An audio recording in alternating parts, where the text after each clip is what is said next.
And so this has been a shift. And it's produced some good cultures. We're expansive.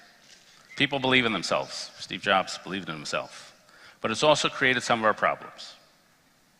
First, changes attitudes about consumption. If you think you're pretty special, and you want to show how special you are by what you wear and what you own, you're going to consume more.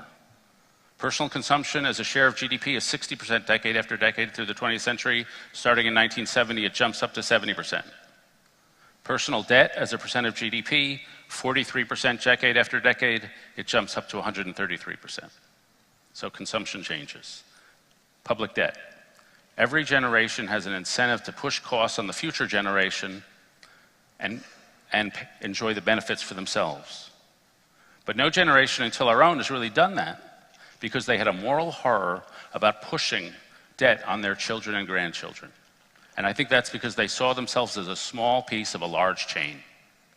But if you see yourself isolated from the large chain, you're much more likely to do that.